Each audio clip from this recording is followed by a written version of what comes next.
mata pelajaran Bahasa Indonesia kelas 10, 11, 12 di SMK Bakti Karya Parigi. Pada kesempatan kali ini, kita akan belajar mengenai surat lamaran pekerjaan.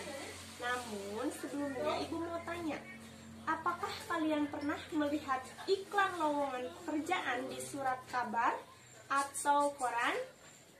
Tentunya pernah, bukan? Kalau kalian menemukan iklan lowongan pekerjaan yang cocok, tentunya kalian harus membuat surat lamaran pekerjaan.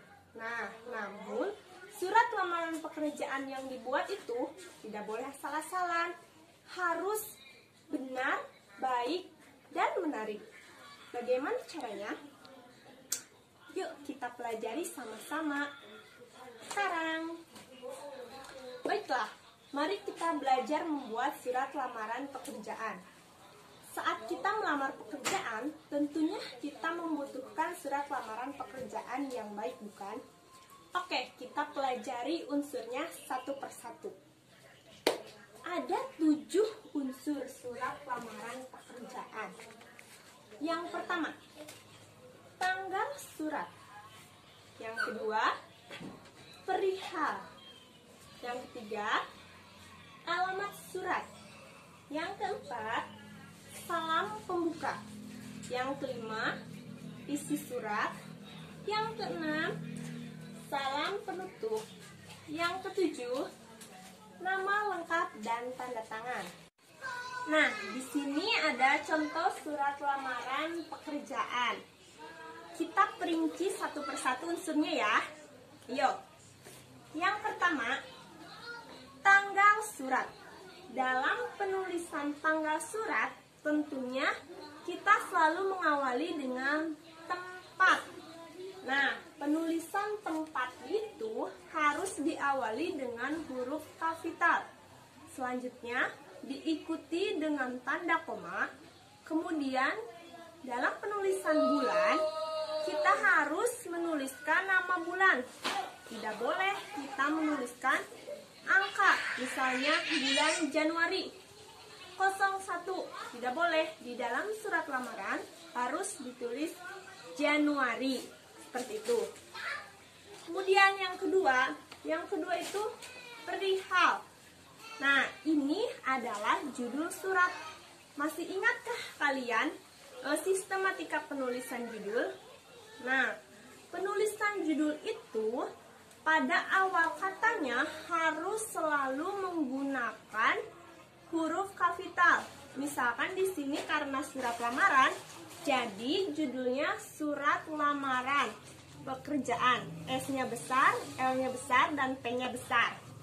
Kemudian yang ketiga, alamat surat. Alamat surat itu ada 2 hal yang harus kita ketahui. Yang pertama, baris pertama itu biasanya pihak yang dituju. Jika kalian mengetahui namanya, silahkan sebutkan namanya.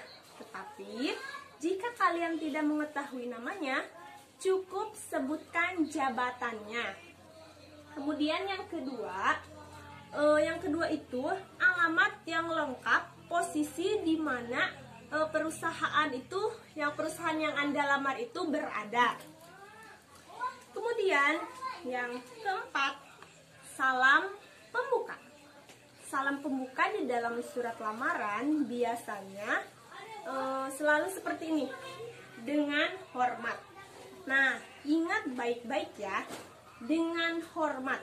D-nya itu harus menggunakan huruf kapital dan H-nya itu menggunakan huruf kecil.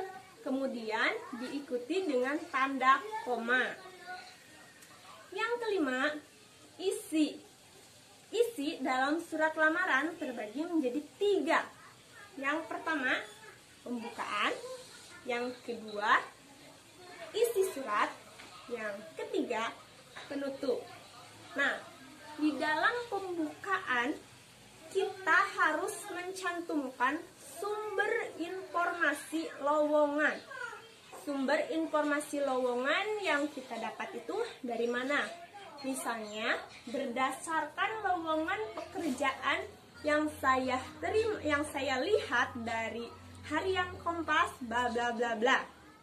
Kemudian posisi yang dilamar, kita harus menyantumkan posisi yang dilamar di bagian pendahuluan. Yang kedua itu isi surat. Biasanya di dalam isi surat lamaran pekerjaan itu terdapat biodata, juga pengalaman-pengalaman kita sebelumnya. Yang ketiga, berisi penutup. Nah, penutup di dalam surat lamaran itu biasanya berisi seperti ini. Atas perhatian Bapak atau Ibu, saya ucapkan terima kasih. Ingat ya, cukup mengatakan seperti itu, tidak boleh terlalu berlebihan.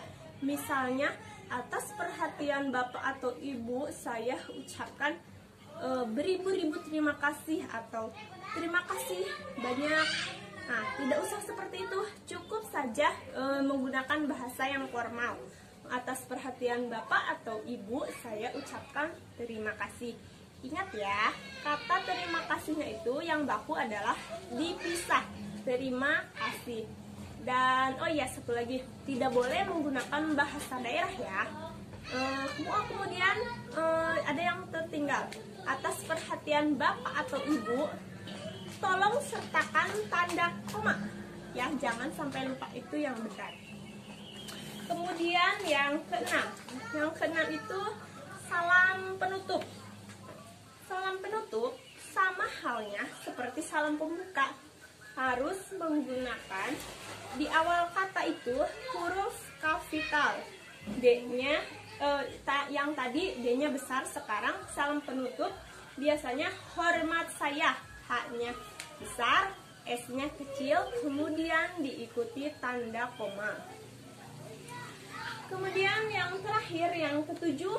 Nah, yang ketujuh itu biasanya dibubuhkan dengan tanda tangan, kemudian nama lengkap si penulis lamaran pekerjaan. Baiklah, apakah kalian semua sudah paham dengan yang Ibu jelaskan?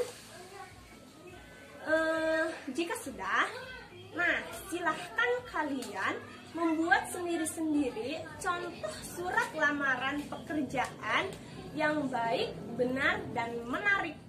Oke? Nah, demikian yang dapat Ibu sampaikan. Semoga apa yang Ibu sampaikan ini bisa bermanfaat bagi kalian semua.